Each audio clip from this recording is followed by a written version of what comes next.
what we see. What you don't see is if I pull the screen down, you can see a bus number and the time and all that good stuff at the top. But this is just the front camera for those of you that haven't had to. You guys have got angels and you've never had to watch your video, and golly, you're a lucky duck. I'm going to show you an incident here. I'm not going to say anything about what's happening. I don't want you asking whose bus it is because it doesn't matter. But we're all going to learn something here this morning, or we're at least going to get your blood moving.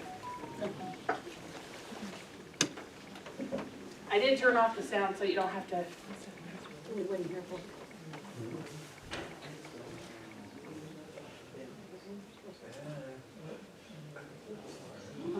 See the kiddo in the crosswalk.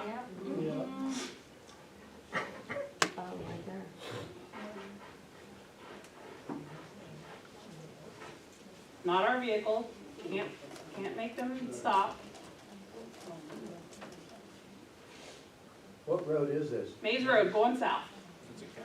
Yep, this is Academy. Those folks are stopping. Lights go off. Should be good to go.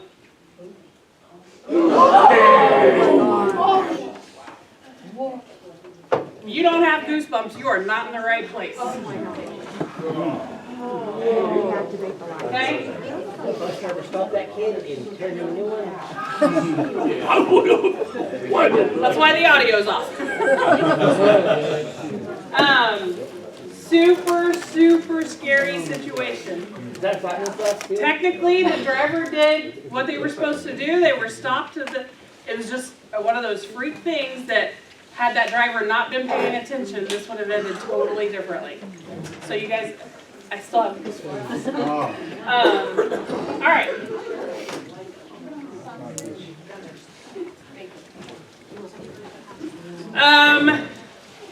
So let's start with this. If you are new to our district, and let's just say since November, if you started in,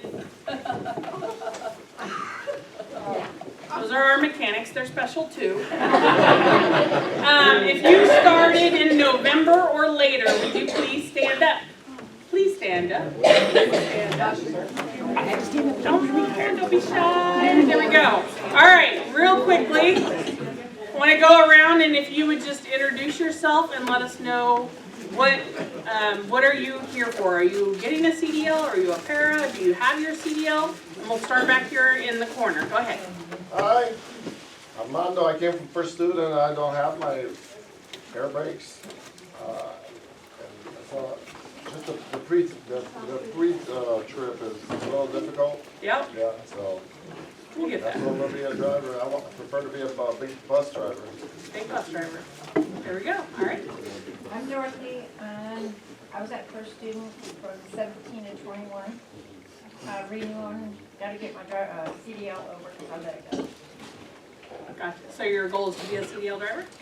Very good. Okay. One before, just big bus. There you go. Okay. Oh, Yep. I'm Dawn. I'm a para and special ed driver. And that's just what I want to do because my son's also on the special ed route. He rides with Tina, so. Good driver. Yes. Good deal. For you guys that don't know me, my name is Tosh. I'm a rehire, and I'm CDL. Okay. I'm Selena. I'm a para and soon to be driver, I believe. A minibus? Yes, ma'am. We'll get you. Big bus. Baby steps. Baby steps. We'll get into the little bus. Baby steps. Go ahead. My name is Juan. I'm a CDL driver, sub driver. Hey, lots of new faces. So, welcome aboard. I heard her say she was just a para. No, I did start. You're not just a para, you're really important. Right. No, you're Yeah. not just a para. That's like telling somebody they're just a stay-at-home mom. All right, couple more changes happening on our side in the office. Those of you guys all know Tammy. has moved over to whatever. We missed her terribly this week, from what I heard. So we posted her position online. You guys were all told that last month. We actually had quite a few applications for that. We went through 3 days of interviews. Tony and Chris were brutal to our interviewees. We had a lot of really good applicants, some great backgrounds. Everybody was like, oh, you're just putting Sarah in that position. You're just putting, nope, Sarah had to apply for it and interview just like everybody else did. The office positions aren't just given to somebody. You still gotta apply for those and follow through that protocol. We did end up giving it to Sarah. It was very close, but yes. You're not wearing something bright enough. Ultimately, we loved that Sarah already knew you guys. She already knows all of our systems, so she definitely had a huge head up there. So Sarah is going to take over Tammy's office as soon as we filled as soon as we filled Sarah's spot. And luckily, some of the interviewees, because Sarah's job and Tammy's job are so in line. They do almost exactly the same thing, except Tammy also handles HR for us. That's really the only difference between the two positions. So we talked to HR and they said, yeah, your applicants are going to look almost identical. Go ahead and hire Sarah's position out of that applicant pool. And that's how we ended up with Caitlin. So you guys have not met Caitlin. Caitlin, why don't you tell us a little bit about you? Oh, no. Yes, ma'am. Come on up. Come on up. We have a camera in the back of the room, and you'll be on YouTube. Okay. It's gonna be great. Tell us a little bit about yourself. So I am currently a stay-at-home mom, but not anymore. I have a little 2-year-old, and then I have a 7-year-old and 6-year-old twins who ride the bus. So I know some people, know a few faces. I have background in social work and mainly like customer service things, and I've been a foster parent since 2020, and so yeah, like kiddos are my passion and like helping people is my passion. So I'm excited to be here and get to know everybody. Yay! Does she go through orientation next week? Next week. So we will start seeing her lovely face around here next week. So super excited to have her on board. Okay, I think that's enough for the shenanigans. All right. Today's gonna be pretty sweet, pretty short. As long as somebody doesn't mess with my stuff. Mays Middle and Mays South Middle provided breakfast this morning. Yay. We have your guys' sign-in sheets. You have 2 of them. You have one from the Christmas party. I know it sounds weird that you sign in for that, but that is considered a team building event. So we get credit for that as a safety meeting, and we paid you for it, so it counts. So if you were here for the Christmas party, we need you to sign off on that one. And then obviously today's. And then we have 2 thank yous going out today, one to each school. Those of you guys probably realize we've got 2 schools that are doing breakfasts now. It's because we have gotten so large that a single school can't afford to feed us anymore. So there's 2 thank you cards, so make sure you sign both of those if you would please. And it was a good one today. How many employees do we have? We're up to 140. Wow. We should be just over 140 with the new hires. Yeah, 140, 142. A year ago today, I think we were at 89, 92. Yeah. So it sounds like a huge difference, but I mean, look, That's all. and that doesn't include just us. That includes all of our HLC folks that drive for us. So it's amazing. All right. Driver of the month. There we go. Roll call. Amy Style.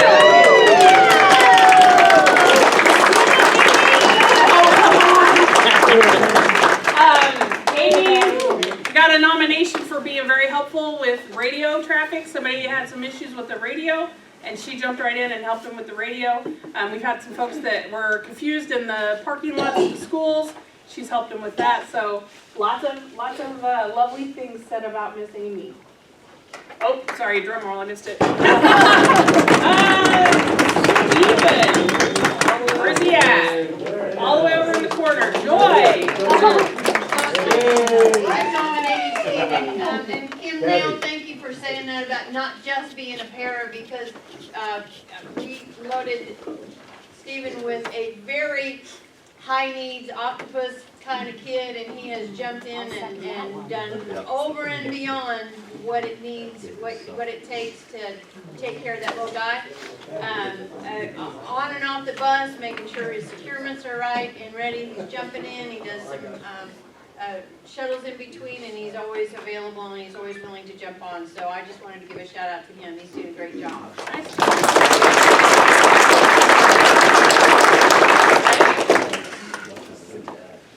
Calendar stuff. Did you guys enjoy your first snow day? Yes. Got some birthdays. TAC meeting was yesterday. No school on Monday. Securement training, I'm sure Joy will go over that on the 23rd. Oh, and then we got Final Friday in a couple weeks. Yay! Happy birthday, Red. Next month, lots of birthdays again. TAC meeting is on the 11th. No ECC on the 12th. Mays does not have school on the 13th or the 14th. You're welcome. Happy birthday, Tony. You know, on your birthday. And Claire. Couple days for the other schools there, and then Renwick the week after. We got CPR next month and defensive driving.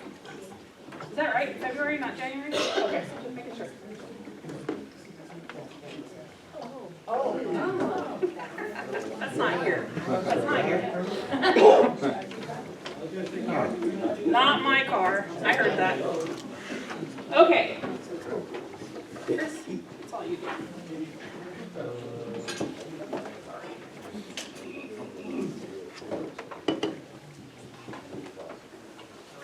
Color is key. For the most part, a symbol in red indicates a potential serious problem or safety issue. It is also used to indicate an important reminder. Yellow, orange means something needs to be serviced or repaired soon. If the symbol is flashing, it is truly important that you contact the mechanic. Green or blue is information only. So, like your hazard means blue. If it's a red, you need to call in and figure out why it's doing that. This one right here, which is part of the picture of Ron, high exhaust. If it's red, then there's an issue. It needs to probably regen or something of that nature. If it's orange, and it'll say high exhaust temp, that's just an indicator to you that the exhaust pipe is really hot, so stay away from it. That's completely normal on buses with DEF.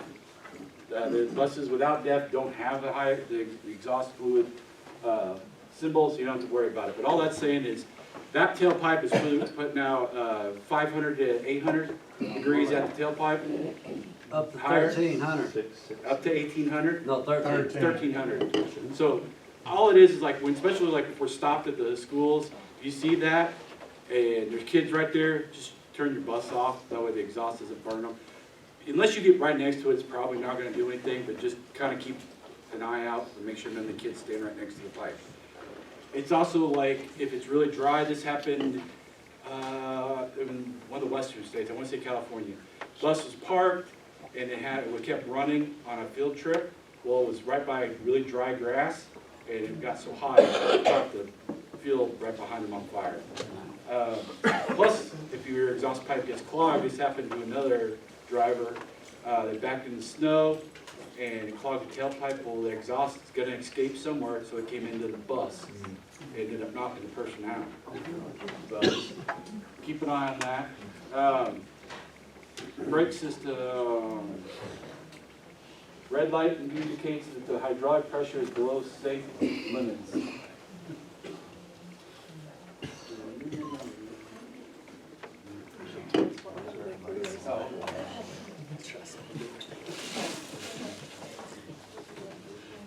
Brake pressure, so that one right there, it says brake pressure. if that's on, you need to stop as soon as it's safe and call 100, figure out what's going on.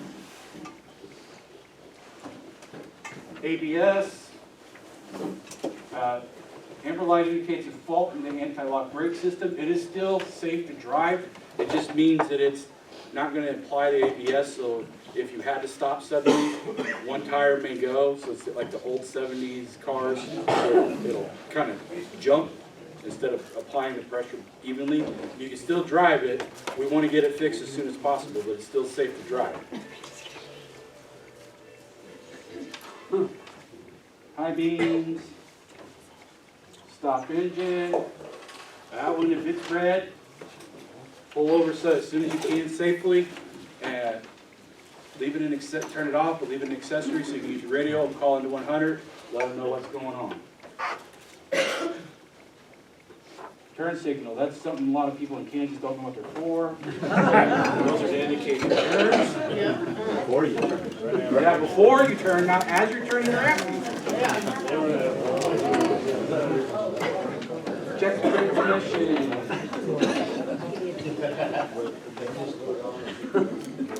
Check transmission means if something's going on with the transmission. If it's in red, it may be running too hot, it may be low on fluid, something's going on. If it's, as soon as it's safe, pull over. And that way you don't necessarily have to kill the engine, but you want to get it in neutral and call 100 and see what they say is going on.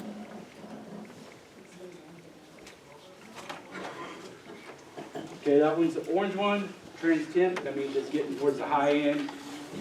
It's still safe to drive, but call in 100 and see what they suggest. If it's over a certain temp, they may want to have you pull over and we switch you out, but you can still drive it.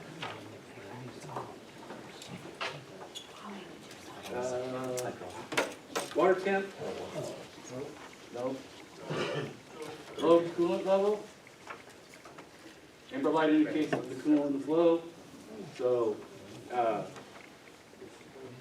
when you do your pre-trip and post-trip, you can catch that if it pops on one, because I mean it loses stuff during routes. But on your post-trip, write it down and then put it on a worksheet, and you can call the radio, see if the mechanics have time to put fluid in. If not, they'll get it at some point. Usually they'll probably wait, especially if you already drove it for a while, because it's going to be hot and they don't want to burn themselves. Engine retard. Engine means it's not operating at optimal range. It's slowing down. It's putting itself into a safety mode. They'll probably go up to 20 miles an hour, but it's enough just to limp to get it off somewhere. I think only on the old ones that say that. I think it's just got this engine light now, right? That doesn't say that on the new one.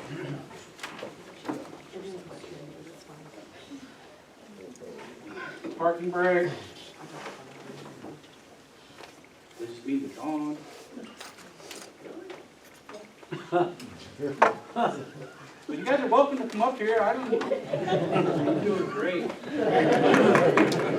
What does that mean? Parking brake. If it's red and it's on, doesn't it indicate that the parking brake is on?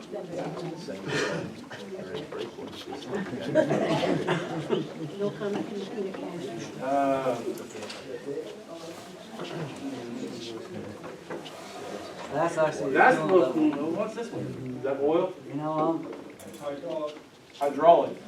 So the one with the teardrop inside the box is hydraulic. The one down here looks like a little bomb with it's grumpy. It's got the little tiny face, pumpkin thing. That's oil. that's cool though. What are you doing? I haven't looked at him in a while. Is he brave? I mean, the brakes are on. Red indicates it's red. Service brake is applied. Service brake's on. Range inhibit, that means your RPMs are too high, or you haven't applied the brake enough to go out of gear from neutral to either reverse or drive. On this, if you recently hit the gas and your RPMs are above like 600 RPMs, 600, yeah, it won't let you shift to drive. just wait for the RPMs to go back down to a normal level and then try shifting again. We've had issues with those on a couple of them recently where it just won't let you go. That's obviously an issue at that point, call 100. But if you see that, let your foot off, keep your foot on the brake, put it back in neutral, let the RPMs get back down to the normal idle, and then it'll go. Engine warning, that means you've got something coming up, it's yellow, or excuse me, orange, so that's an advisory, hey, there's something going on with the engine. It may be something like this oil service is coming up on one of the computer things, but that doesn't mean you can't drive it, that means you need to get it looked at. So write it down on a work order or let 100 know on the radio. Exhaust, we just discussed it. That's not mother-in-law. I thought it meant chiropractor. If it was, it'd be red. Moisture in line. So in the air brake system, there's some kind of moisture it's reading. So if that's the case, that's not good. But if you see that, write it up. Wait to start. All diesels, even the mini buses, and you guys check down if I'm wrong, you have to wait for this light to go off. On the mini buses, it doesn't say that, but what you're waiting for is the check engine light. The little engine light that's on there, you want that to go off before you start it, even on the mini buses. Those are warming up with glow plugs. Glow plugs superheat to get the diesel to fire over. Especially when it's cold, it'll take a lot longer because that temperature, diesel has a higher flash point than unleaded, so it takes a little longer, it takes a little oomph to fire it up. So make sure you wait for the wait to start to go completely off. If it doesn't have that, on some of them it has just the check engine light. You want that check engine light to be off before you start it. If you don't, you get what's called a quick start, and then we start having issues. Because if you do that a couple times, it'll start messing the engine up.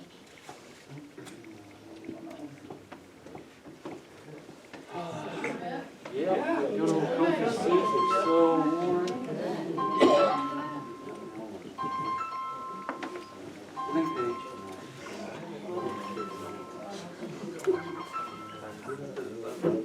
Okay, do not answer calls on the radio unless the office asks you for help.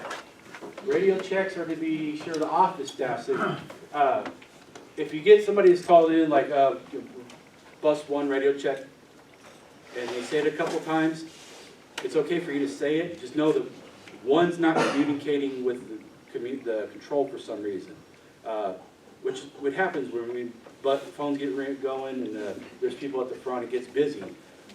But don't be the first one to answer them. If they haven't got after a couple calls, then you're like, hey, I'm hearing you, so you're broadcasting, but 100 control may be busy. Just keep trying, maybe wait a minute or two. If it keeps where we're not getting you for some reason, because what happens, sometimes they'll broadcast short range, but like if you're away and you're trying to do a radio check, we may not hear you. So if somebody else is hearing you, hey, they've called you 2 or 3 times, you're not responding, then we'll try reaching out and see what's going on. Yeah, you can be on the wrong channel. If you're on channel 2, there's a broadcast that's short range. It's more of line of sight. So if you're close to another bus, they'll hear you just fine. But if you're away from somebody else, like a control, then it'll come in real staticky and we won't be able to hear you. All right, this is a big one. Radios need to be on and turned up. Yes, part of the reason why people, and I've done it myself, is turn the radios down is because all the traffic that's unnecessary on the buses.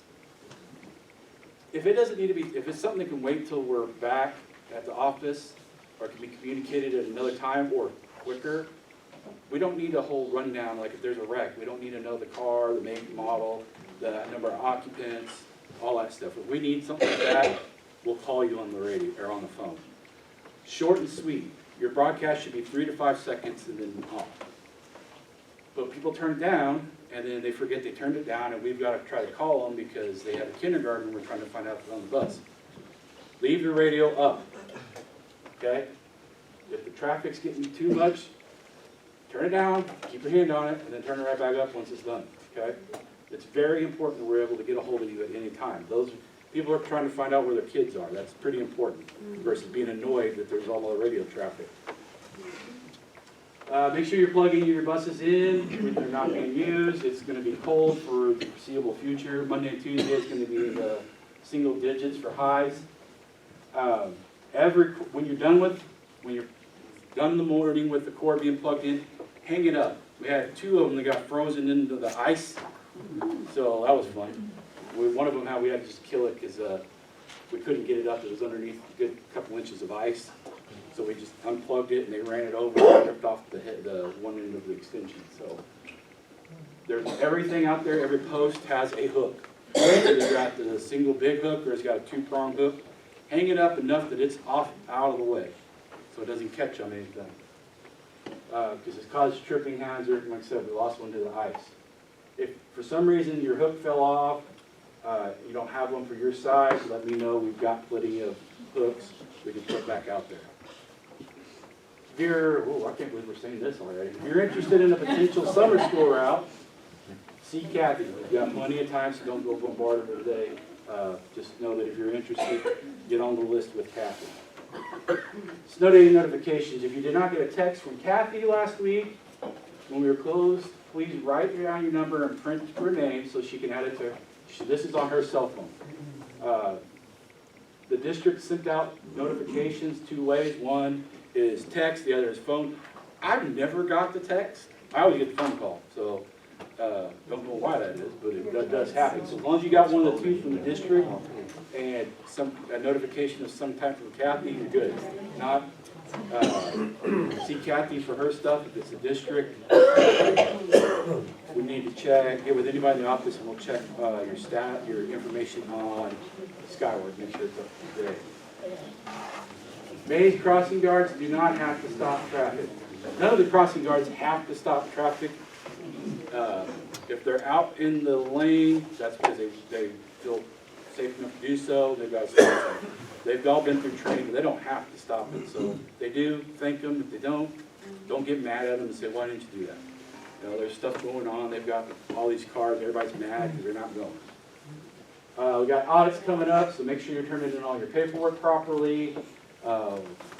Your weekly sheets, make sure you got your names on them. There's like 3 of them on the door that don't have names. Look at those. I had 4 of the blue sheets on my door frame. They weren't decorations. Nobody put their name on them. There was 4 different ones.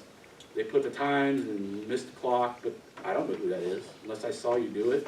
So make sure you get your name on there because then I can't fix it. If for some reason you're missing hours or you're like didn't clock out and you're at 11:59, if I got that next week, if I haven't got something from you, I just put whatever your scheduled hours are, what your average is from last week. So if you normally get in around 5, that's what time I put. So if it's off, it's because I didn't know that it was something different.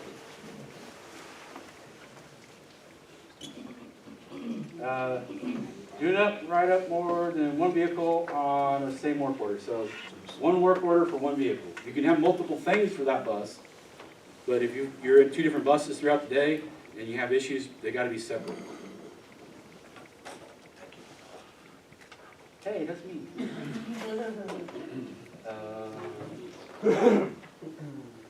I'm going to skip Joy's just real quick, just so I can get to what I got so you can know. Huge thanks to our starter team and lot crew that came in and busted their butts to get everything shoveled. We managed to get it, because maintenance has every school property to do. So we're high priority, but so is everybody else. So they got over here, we got the buses back and was able to scrape the walk path down the island. They did as good as a job they could on the road, the parking lot. As you can tell, it's starting to melt and uneven, so now it's rough again. So we did the best we can with the amount of time we had. All the buses had snow on them. We had to go through and de-ice the front, and then we started them up for a couple hours so they could run and get warmed up. So there's 2 reasons for a clamp. This is one of them. The door wasn't clamped shut, and I don't remember if this is the same one or if it's wrong. It might be different. No, I think it's the same. The snow blows in. Those doors, even the newer ones, yeah, they'll hold most of the time, but if they have pretty good winds, they blow those doors open and it just blows all the snow inside. When we were here doing the cleaning up the lot Tuesday, like the snow drifts in between the buses were 3 and 4 feet high. So that door's open, it's going inside. So that took quite a while, plus the chance of running electronics because that stuff all melts when it warms up, and guess where it goes? Yeah, so that was the bus. Clamp your bus. Well, the clamp's not going to do you good if it's sitting on the dash.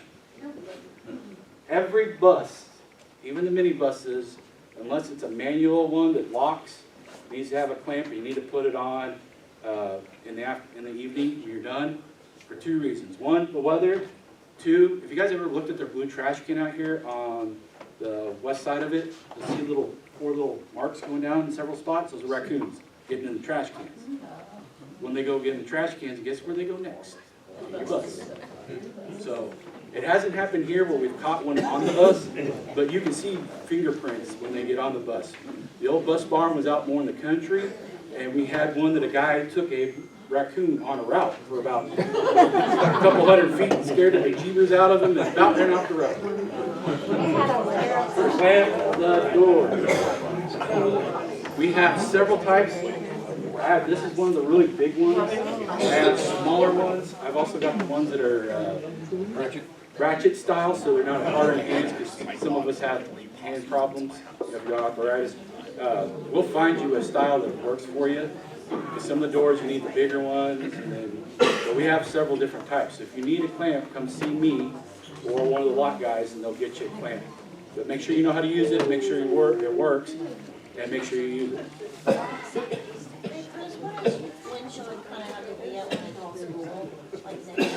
It's got to be like negative below -10. The wind chill is bad, but it's more about the conditions of the road. But yeah, for wind chill, it has to be severely below.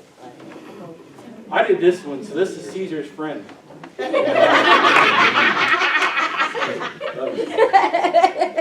kept hearing this noise up in the drop ceiling yesterday in my office. What's going on? It's like, that sounds like a bird. It was. A little bird got in the building somehow. So me and Shannon got the idea. We opened up some panels and turned the lights off, and he flew down. I caught him and put him outside, but Big Bad Marine doesn't like birds. Okay, this is my stuff. That one. Leave times. Leave times are on the back door. They're there for a reason. It was brought up during TAC yesterday. I haven't been watching because I thought things were going okay. But I guess it's getting to be a cluster when we're leaving again. I have this printed. It's on the back door if you want to print out of it yourself. These are set for a reason. It's to keep the congestion down, especially with as bad as the parking lot is right now. Leave at your proper time. I don't know what some people's obsession is with getting to the bus or the parking lot, the bus lineup at the schools early. Don't.